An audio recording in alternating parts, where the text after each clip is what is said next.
Good afternoon, everyone. Thank you so much for joining us today.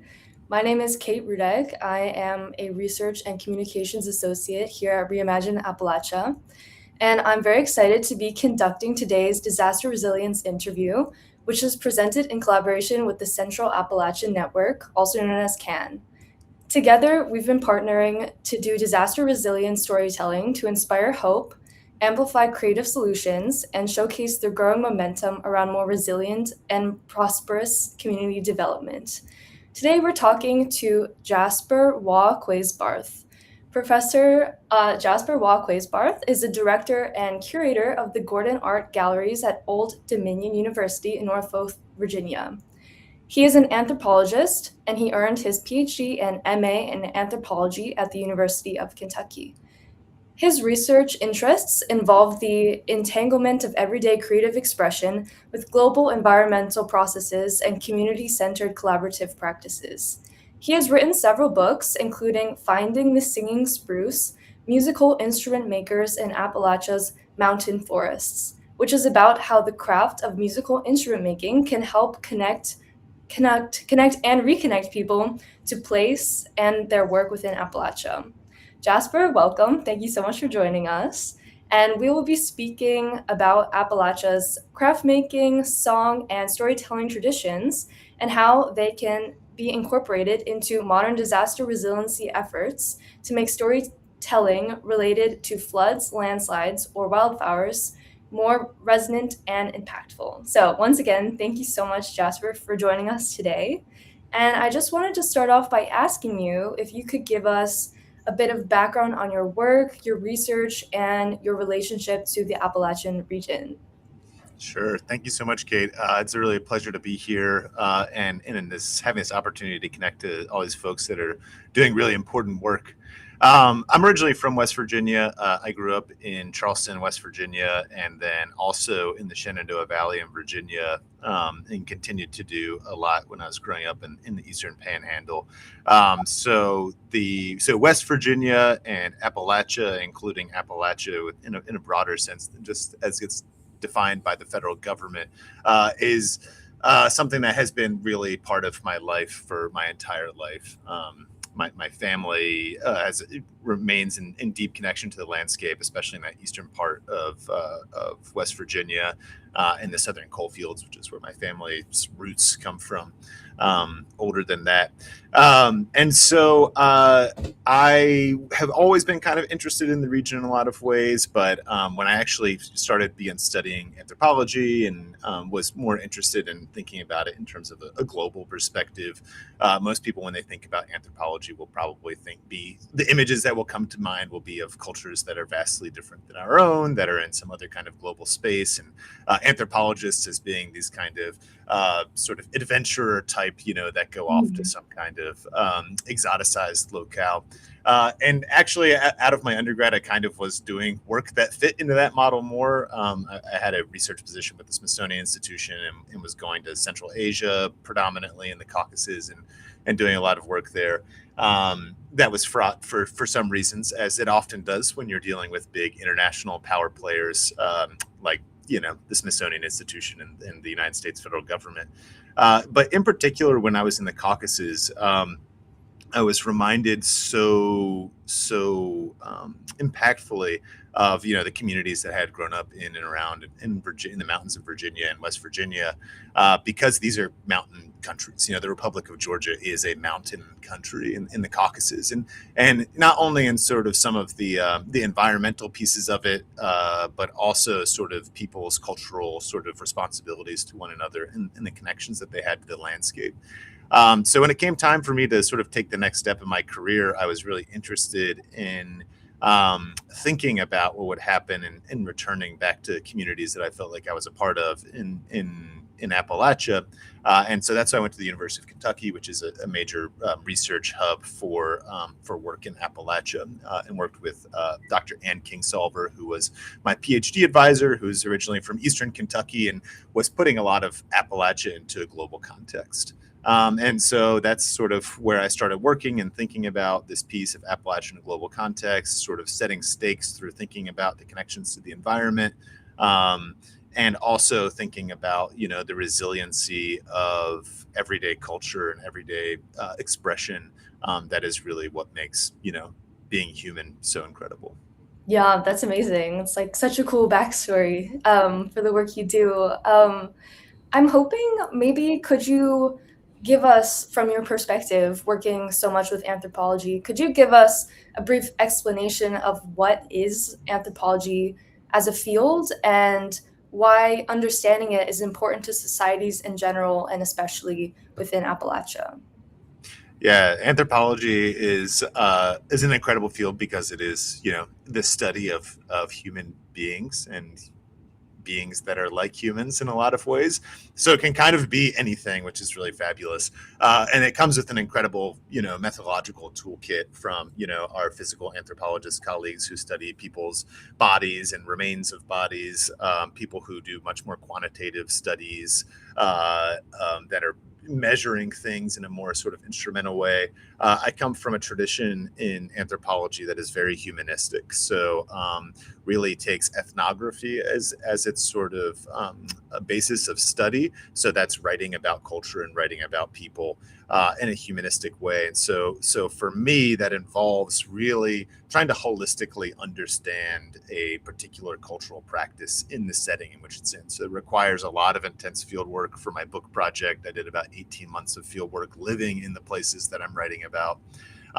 Every day, working with people every day, understanding the nuance of all of that, right? That there's not a single element that you can really focus on that is going to tell the whole story, but rather this is a image or portrait that's woven through by many different strands and threads, and it's really our duty to show that entire nuanced view of what's happening in a given cultural situation.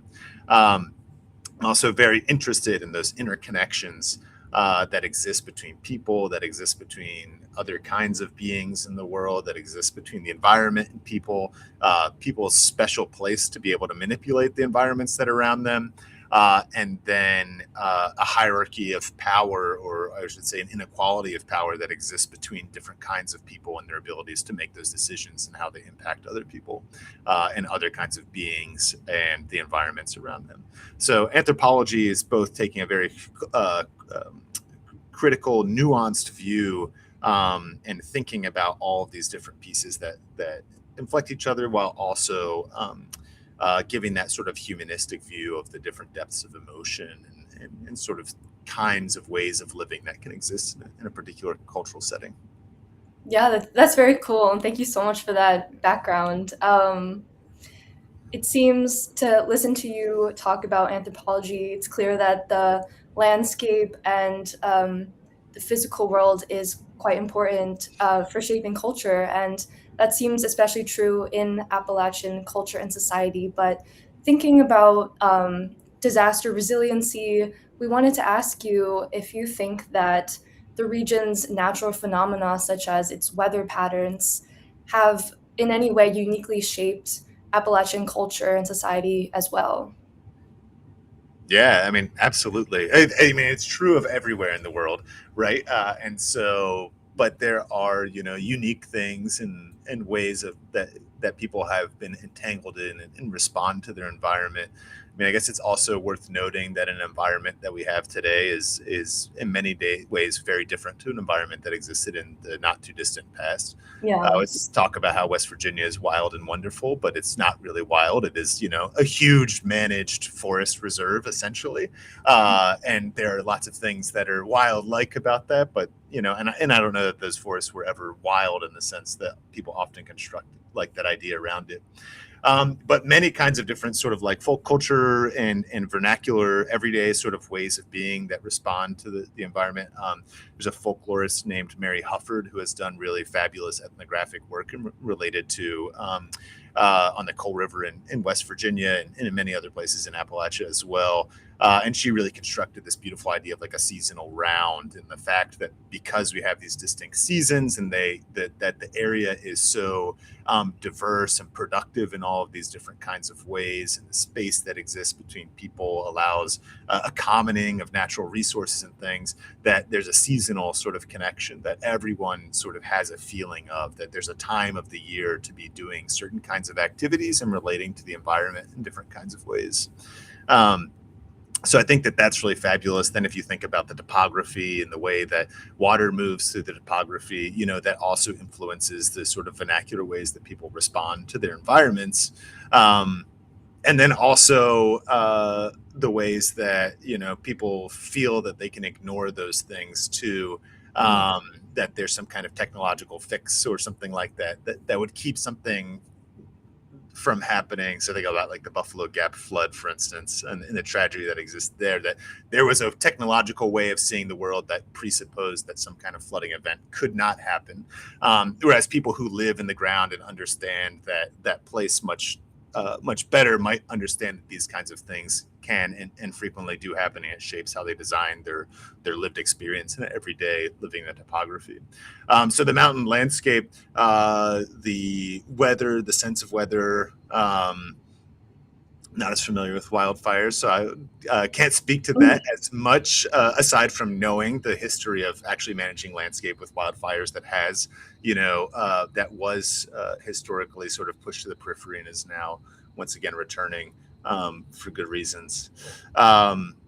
So yeah, that sense, those connections, and I'm particularly interested in just the vast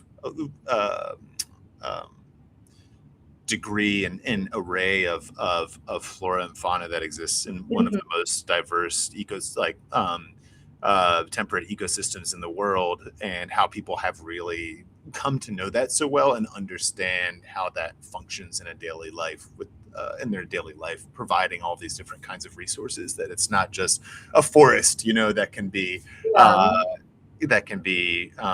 have the resources stripped out of it, but it is actually like a resource that can be continually sort of maintained and actually involved in a sort of everyday moral economy too. Yeah, I think this idea you shared about how people who have an understanding with the landscape and realize that these flooding things, like, they actually can happen, and I think that is a really important thing to keep in mind. But as we look at this web of people and landscapes and materials within these landscapes, how can we take this understanding of anthropology and the relationships it reveals and use it to influence how we tell stories about things like floods and landslides or storms and the recovery after these disasters? Yeah, I think that's a very interesting question, and one that's like, center at the heart of what we try to do. And I think it's a really hard question to address, because of we live in like a larger sort of popular culture landscape that really values images and very simple narratives in a lot of ways. So I don't know if you guys have that picture that I sent in advance, but yes, there it is. That's me in 2016. Yeah, so there was a really devastating floods in eastern West Virginia in 2016. It's actually right when I started doing my field work for the musical instrument project. And so I didn't start on my field work for the musical instrument project for several weeks, because I was assisting in some of the cleanup that was happening. This is in Richwood, in West Virginia. Community was horribly impacted by the flooding. The only like major asset of the community that was not really impacted, which was not an asset of the community, was an asset of the world's largest timber holding company, was a log yard. And so owned by Weyerhaeuser. And so a lot of homes like this one that you see here, we were basically just trying to help the owners gain anything of value that was left inside the home before FEMA basically paid to remove all of these houses. And this is a picture that a friend of mine who was working on it took of me in the classic like black and white, scenes of devastation emerging all around this. And this is, I put this up because it's like, showing that even the anthropologist who's there to get a sense of the complexity is like trapped in like this like narrative of dispossession, this narrative of desperation and of devastation.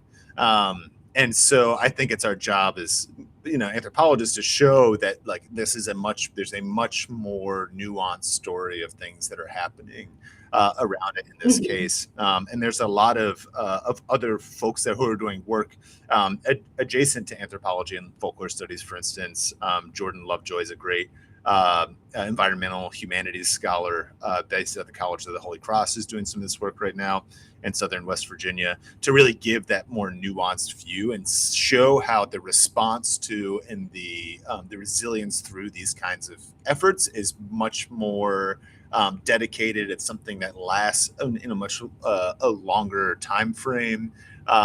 It's something that involves all of these different kinds of people, and not only just like a shot like this. That doesn't Mhm. really tell you a lot, because if you gave this photo to someone else, they might make all kinds of judgments about they probably would say, oh, that's an anthropology PhD student Yeah, starting his yeah. field work. I'm wearing the Piggly Wiggly t-shirt and everything. So I think that's the role of anthropology, is to show that, and also to demonstrate that power and hierarchy have something, are complicit and have something to say to the moment. So going back to that Buffalo Creek example, the power brokers and the owners of the company, said it was an act of God. And so it's to hold those people accountable, to show all of the facts that all these other kinds of different things were operating in that space, and that the power dynamics are something that we can also highlight and ultimately hold people in power accountable. Yeah, yeah, it seems like a really good like perspective and lesson to keep in mind when doing this sort of work. I'm wondering if could you give us a little background on your musical instrument work and the book you've written, and like tell us how that all started and went. Yeah, absolutely. So that project, Finding the Singing Spruce, was my dissertation project, and then it became a book after that as well. And so I was really interested in several different things in pursuing this project. One, I just find musical instruments to be, so fascinating. They are, material objects that have a liveliness that we don't imbue into a lot of other kinds of material objects. Mhm. They have a voice of their own. Depending on what the instrument is, people describe them as having different kinds of human-like characteristics, even down to the anatomy as well, which is really fascinating. And I looked at the literature and sort of the work that had been done in Appalachian studies at this point in time, and there hadn't been really any critical work into this field either. A lot of it was kind of like that last picture we just showed, taking things that were basically images out of context and really using it to conform to a larger narrative about Appalachia. Mhm. Look at the strange musical instruments that people produce in Appalachia, and all of these Yeah. kinds of things. And that's not what I was seeing on the ground and doing work at all. But I was also interested in thinking about setting the stakes through the making of the musical instruments as well. So there's all these wonderful musical instrument makers surrounded by acres and however many millions of acres of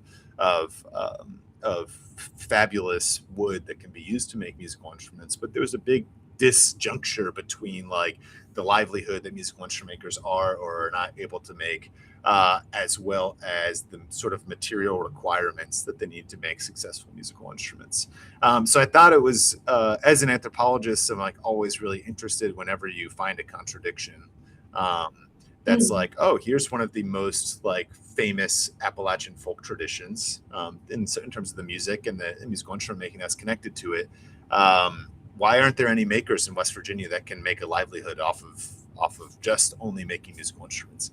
So it feels like Yeah. there's a contradiction there. And then another contradiction that emerged was I kept on hearing instrument makers over and over again say that they couldn't get the right materials for making their musical instruments. And I look, literally step outside somebody's house. See, I'm Yeah. completely surrounded by trees. This is such an interesting quandary. And as a teacher of anthropology, I always like talk to students about how like finding a contradiction is actually the best place to begin, because that is the meat of like a research question.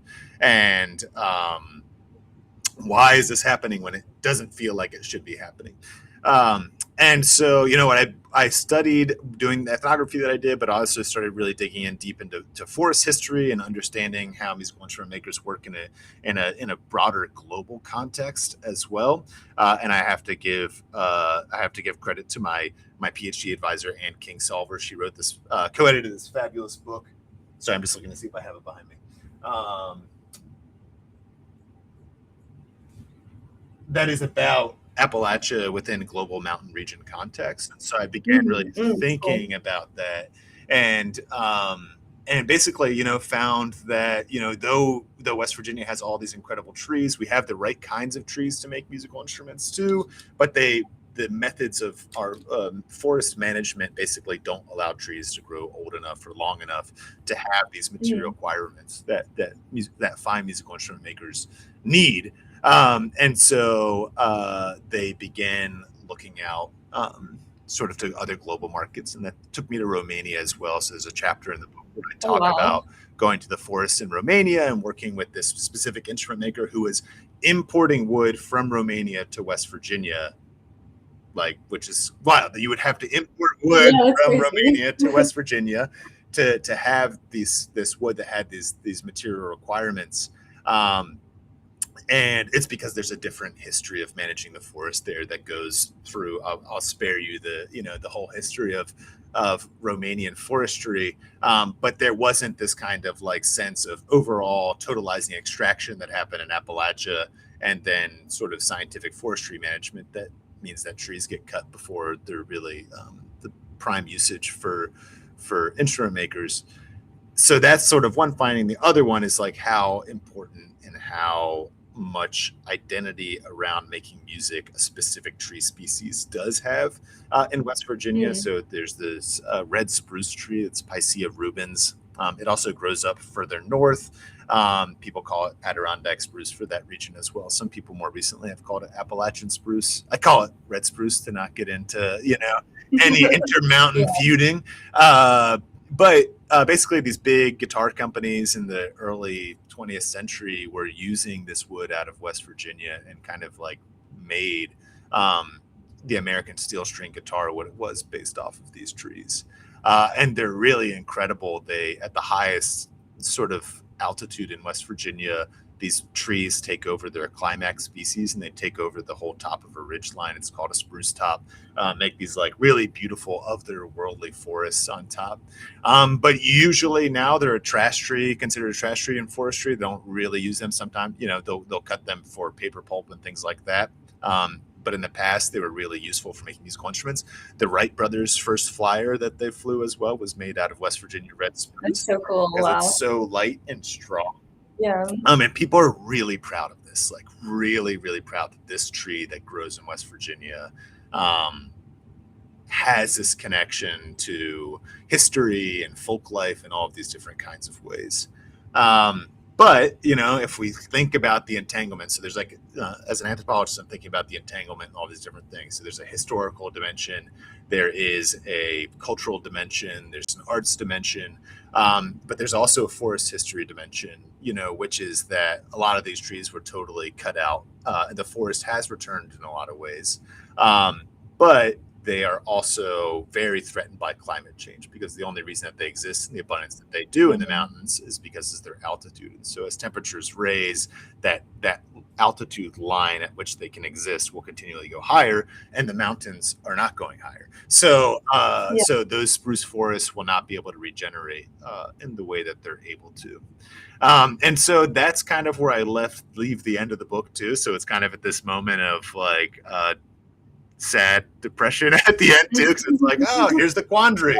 I just spent an Yeah. entire book telling you about how great it is that we make these musical instruments and the process and the thinking that goes behind it, but what's going to happen to these forests in the future? And that's where I kind of had to leave it too, and that's to the next generation of people to write books on this project on this topic.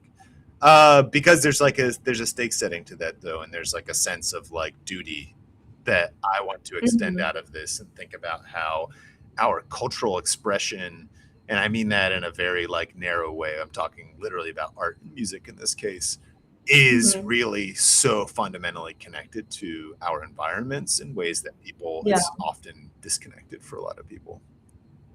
Yeah, that's amazing. Like to think that there's so much like behind a physical object. It's like so cool. Thank you so much for going into that for us.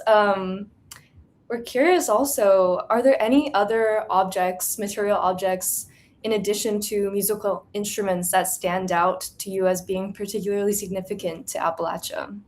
Wow. Yeah. Everything. Uh, yeah, I'm a material culture scholar, so I'll Yeah. do that what I just did with you with musical instruments with anything really.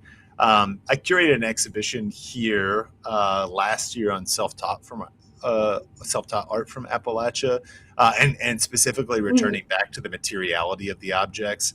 And so I just found it really as a fascinating sort of exploration to think about how everything that's made in this kind of like folk art setting is so intrinsically tied to the landscape.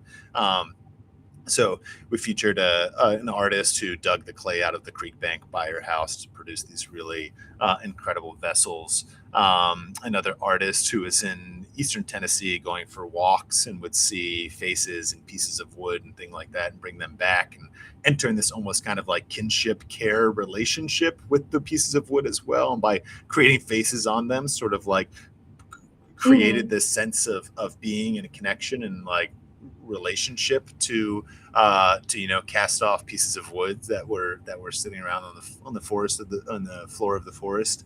Um, Other people, picking up pieces of stone off the side of I-64 in eastern Kentucky and like turning them into really incredible sculptures.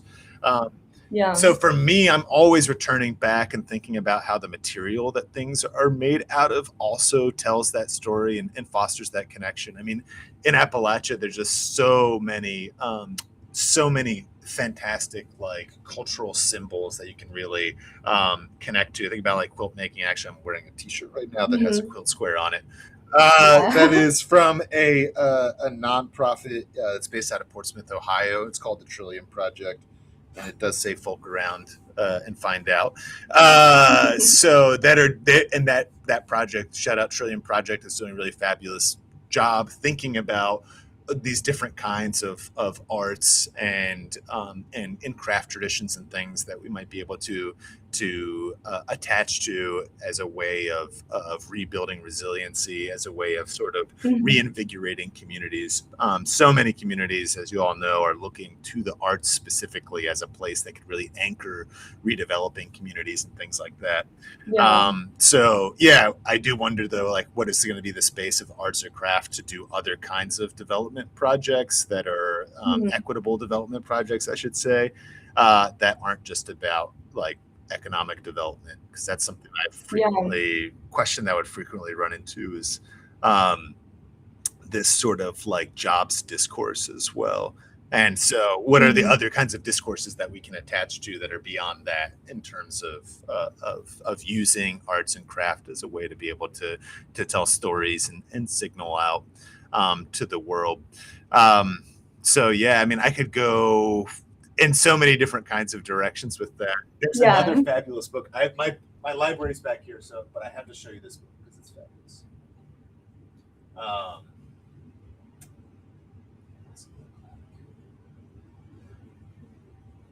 Um, it's not in here, but it's a book. Oh, no. It's a book that's about Cherokee basket weavers and Mhm. their changing sort of relationship to using different kinds of materials as the forest composition Mhm. changed a lot. Um, and in Western North Carolina, that is also just like a really fabulous reminder that things are always changing and the environment has always Yeah. been changing and people have always responded to that in really positive ways too, that it's not just like a sort of negative that like, oh, because of white oak populations in Western North Carolina declined, that was the death of the Cherokee basket making tradition. No, it Mhm. shows like they're like, okay, yeah, we can use this honeysuckle and we can use that the traditional reed has died out, so we're going to use this other kinds of vine and Mhm. things like that. That shows that the people really like can center the craft in other ways and maintain their connections and their responsibility to materials and non-human beings, but also continue to create community in different, new novel ways. Yeah, it seems like a really inspiring thing to keep in mind, like moving forward. Is there any way that you see any lessons you think we could take from this understanding of folk traditions and folklore in terms of telling stories now in a way that is resonant to a lot of people? Yeah, I think that there's several different kinds of groups and people who have been doing that. There's the Higher Ground Project, which is based out of Eastern Kentucky, is really fabulous. And I guess I'll caveat and say that when I'm talking about like sort of folkloric understandings of storytelling or Mm, narrative, it's not necessarily like jack tales or like sort yeah. of like traditional narrative practice in that sense, but more like the understandings that come out of having this sort of predisposition to the world to really Mhm. want to honestly listen to what people are telling you. So the Higher Ground Project, I think, is a fabulous example of that in Eastern Kentucky, basically doing oral histories with the community and creating a play in which the people who provided the oral histories also then play characters in the play, and sometimes Really like not themselves, because there's a cool. problematic history of theater Mhm. productions also riffing off of oral histories. And Mhm. so I think that they can get at that level of nuance, but also like really honing in on what is actually important to the community itself. Mhm. Because so often, and I'm certainly guilty of this sometimes too, that like what the interest is of an outside researcher or the interest is of um, somebody who's more academically inclined or really wants to speak to like put their finger on the pulse of like Yeah. the heartbeat of what it is to speak out to power, doesn't always necessarily perfectly align with what happens in the community. And so I think it's like really listening very intently. So there's the idea of storytelling like in a folkloric sense of like, oh, this is the story of what happened on the side of the road, but there's also the other side of that, which is the listening piece, which is like really, really listening closely to the stories that people are telling you, um, and finding the power that exists within those stories as well. Um, so this is another book. This is one of my favorite books, and Mhm. everybody should read this book. Uh, that's listening in here. This is by Shannon Bell, who's now a professor of sociology at Virginia Tech. And this is like such a wonderful book of a scholar. Usually, your name's on the front of the book.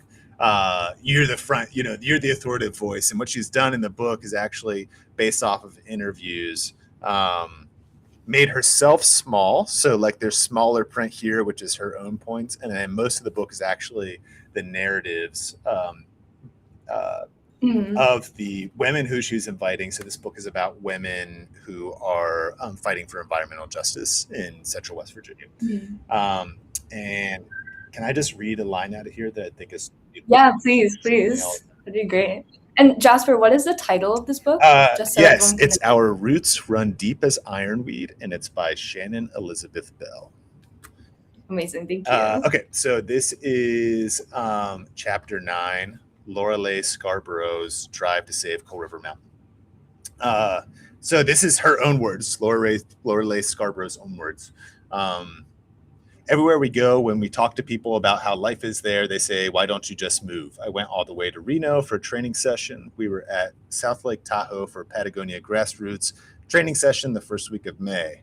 Um, as they listened, Robert just kept sitting there looking at me, and he said, the easiest thing in the world would be to move. But it wouldn't. That would be the hardest thing to do, because that's the house I raised my kids in. That's the house my husband built. He's buried next door. The land that he had loved has been in the family for generations. I can't imagine driving out of the driveway for the last time and leaving him in the cemetery and everything else there. That would be the hardest thing to do. It's easier to fight and to try to save all of that, because if I walk away from it, then it's certainly destroyed. It's certainly blown apart and destroyed. So it's a whole lot easier to stay there and fight. I read that for the first time on a plane and, started tearing up and everything because, not only does it hit on me emotionally and in some ways that make me feel bad about the trajectory that my own life has gone in terms of what I've been able to do and be in service to the region, in the ways that Lorelei Scarborough was. But, there is an intense sort of story that's being told in so many ways about not only the connection, but the responsibility we have to the landscape, the responsibility that we have to the communities when you live in a place that's a sacrifice zone, that that if you do not be the person who can speak at that moment, that it can and will be destroyed and be extracted. So I think there's a lot of power in when you can listen to people's everyday stories and build trust with people over time and share who you are as a person with them, that they will share things that are really powerful like that to you. And that is something that then can be, a message that can be spread and continue to give people hope in moments of reflection and thinking differently about the situation that they're in. Yeah, it's very powerful. Thanks so much for sharing that book with us. You were talking a bit, just from listening to your work and everything we know about working in Appalachias. Sometimes there are sensitive topics that come up regarding like the history of the region and the exploitation that has gone on there. But we're wondering, from your perspective, how can we use an understanding of folk traditions to help us find some common ground when we're addressing these sensitive issues? Yeah, well, I've got like a couple different answers to that. The first one is, I think with the musical instrument project, I was really trying to, and I thank you all for having me be part of this conversation because it puts some of my work in a different context of Thank you like, so much. well, like thinking about like disaster, right? And so thinking about, in my own case, beginning field work on that project, trying to deal with a very, urgent disaster that was happening. And versus a different scale of disaster, which is a much like larger unfolding disaster, which is like, what I hint at the end of that book, which is, climate change is going to like remake all of this. And trying to communicate those different scales is really difficult. And maybe that's what makes things more difficult. In talking to people, because people will be like, oh yeah, that's my favorite part of the forest. I love doing this. I love doing that, but I'm not an environmentalist. And you're like, well, actually you very much really are an Yeah. environmentalist. But you don't necessarily want to say that to someone. And so, my goal for that project in ways I haven't really been able to work towards for, several different reasons, but it's like to foster that connection, being like, our music and cultural traditions and craft traditions are so important to us. Our musical instrument makers are so important to us. Like musical instrument makers in whatever town you're in, people love them, like most of them, not 90%. There's some crotchety ones, but they are really hubs of the community in so ways, because they're people who make and also fix musical instruments, right? And if you live in a small town, in the mountains, you need somebody like that who can feel comfortable opening up a violin or resetting the sound post or whatever it is. So I really wanted to foster that connection, because while I was doing that field work, there's a really great nonprofit that's out there rehabilitating abandoned surface mining lands that were not restored because it was prior to the 1970s, and the legislation that required that mining companies do that. And so what they're doing is like ripping up this highly compacted soil, because that's what had been done in the past, and planting red spruce trees, because red spruce trees actually really love disturbed soil. And so when you see those spruce tops up, like in Pocahontas County, West Virginia, for instance, where I was doing the majority of my work, all those tops of those mountains burned Mm-hmm. because they had cut the entire forest away.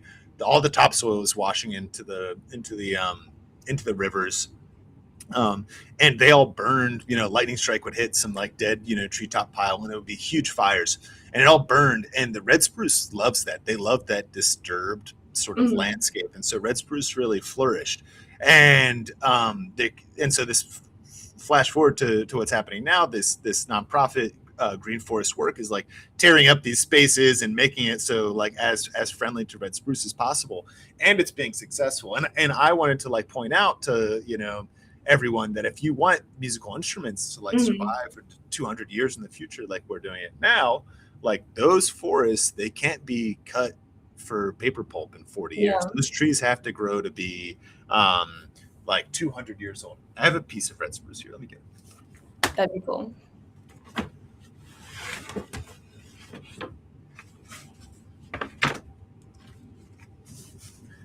I couldn't keep on talking about red spruce without getting my pieces of red spruce. That's awesome. So this is like half of a guitar top. Mm-hmm. So this piece of wood is like the radius of a tree. Mm-hmm. Um, Oh wow, that's so thick. yeah. So if you think about, these two put together plus some Mm-hmm. extra on either side that went to waste, that's a very large spruce tree. And, if you can see the lines in here, Mm-hmm. there's like over 200 lines. So this red spruce tree was like 200 years old when it was cut in the late 90s. So, they don't allow trees to grow that old anymore in like scientific Yeah. sort of forestry. Like that's past its productive window or whatever.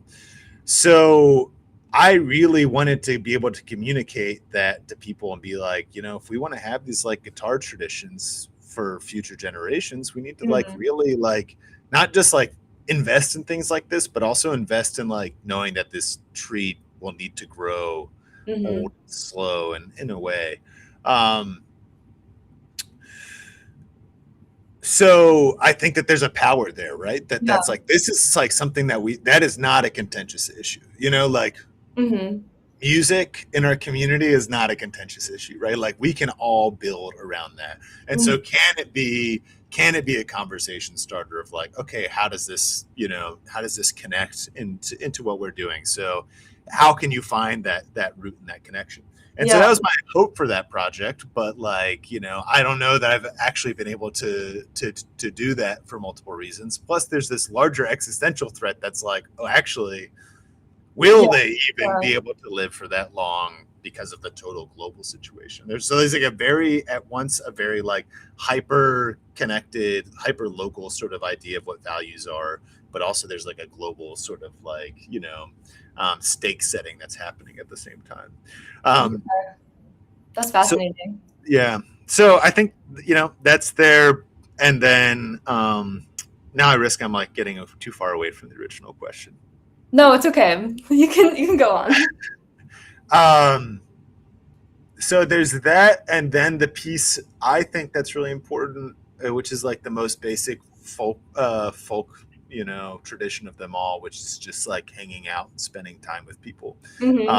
And so just like really spending time listening to people, going there, showing up a lot to what they're Yeah. doing, passing the time with people, being to the point where you then are also invited into their sort of like daily patterns and routines, Mm-hmm. offering to help them on something that seems totally tangential to your project, but is actually the ways that you can like build trust and get to know each other as full human beings engaged in a full human life, rather Yeah. than just like only engaging around that contentious issue and then like not seeing them Mm-hmm. again and then only engaging around that contentious issue. um so yeah. Yeah. Yeah.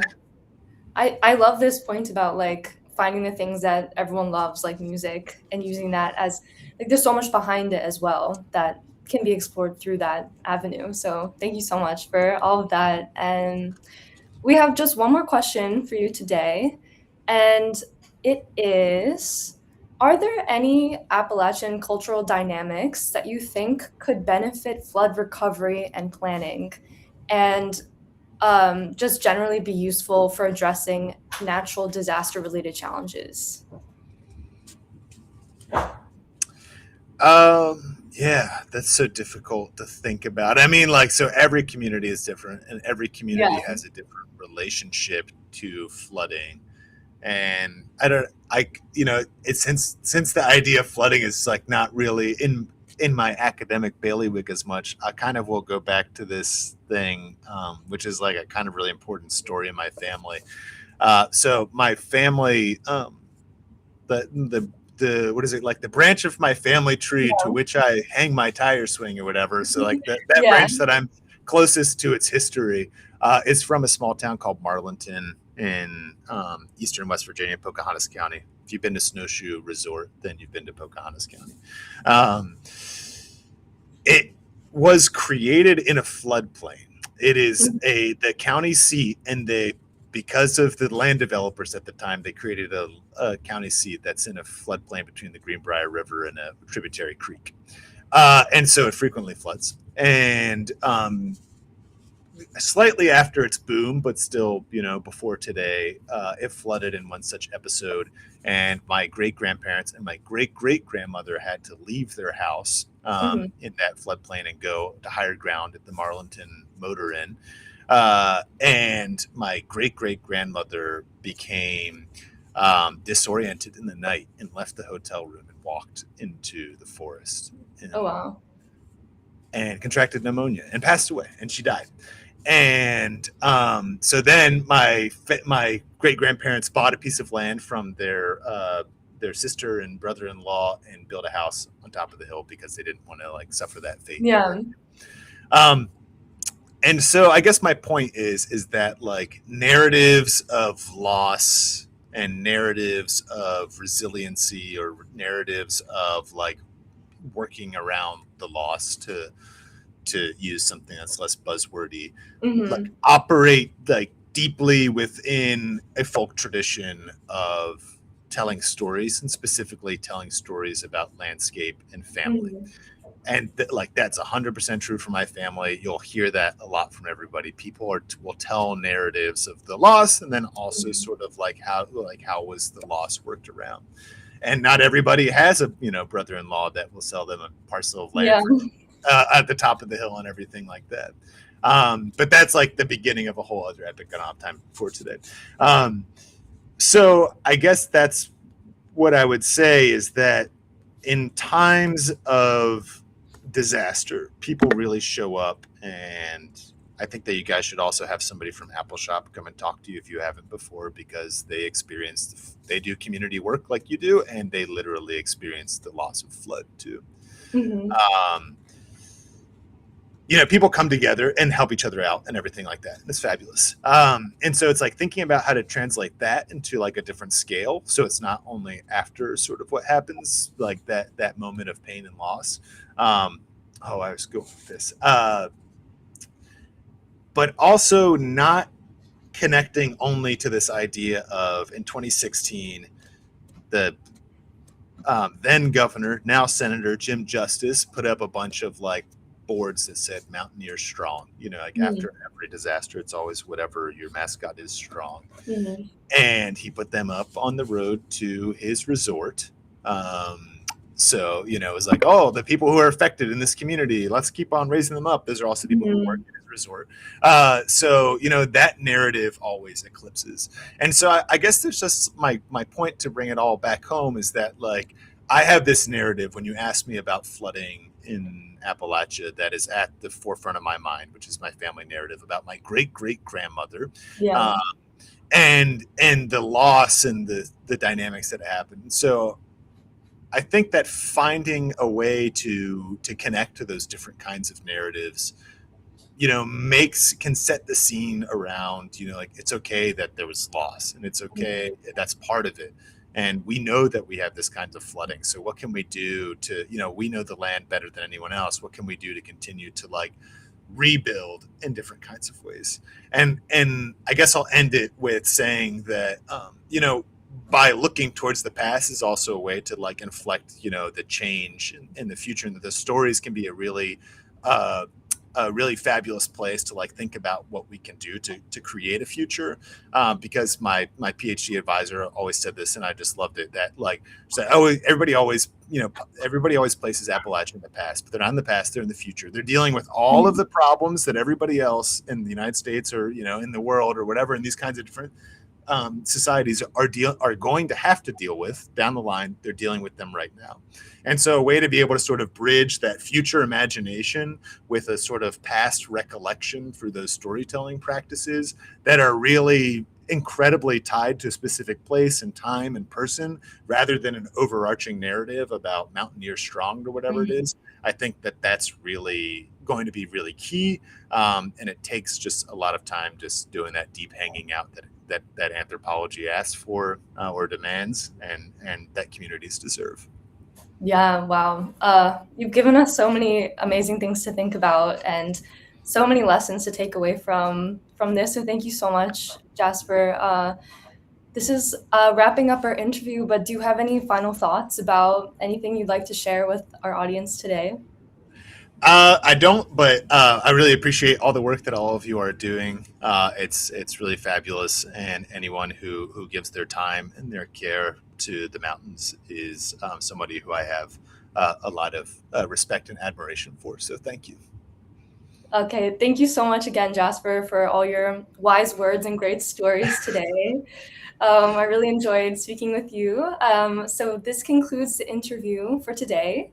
Please, everyone, be sure to visit CAN's new resource hub, which you can find at www.cannetwork.org, to access the invaluable research and toolkits that they offer.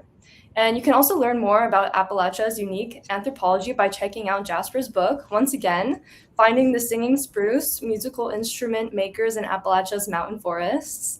But for now, I wish you all a wonderful day, and thank you one last time to our great guest today, Jasper. Thank you so much. Thank you. Bye. Bye-bye.